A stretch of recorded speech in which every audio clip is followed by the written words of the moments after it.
Yes, in fact, the Prime Minister received a warm welcome by the Indian diaspora in Kazan, where he is there to attend the 16th edition of the BRICS Summit on the invitation of Russian President Vladimir Putin. He will be discussing on key global challenges, wars, and of course the expansion of economic cooperation. There will also be talks around how to promote governance reform, sustainable development, and of course there will be bilaterals that will happen. Now, it's important to note that this is the second time that the Prime Minister is visiting Russia. He visited Russia first in July 2024 and then Ukraine in August itself. Remember, just a couple of days back before the BRICS Summit, Putin said, reiterating Prime Minister Modi's stance that BRICS is not anti-Western, but it is non-Western. He also expressed gratitude for India's support.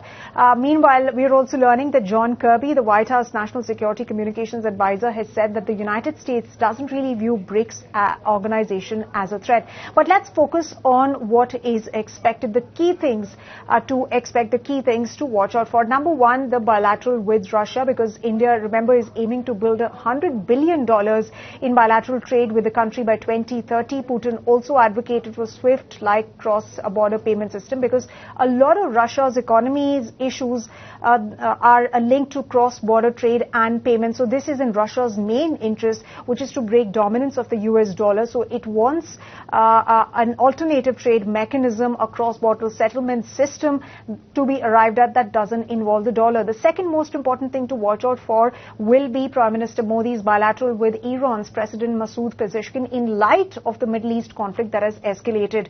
It will be interesting to watch out for India's comments. And the third most important thing is just before the Prime Minister left for Russia, India and China agreed to de-escalate tensions on the border by arriving at a border patrol mechanism and arrangement. It will be interesting to see if that de-escalation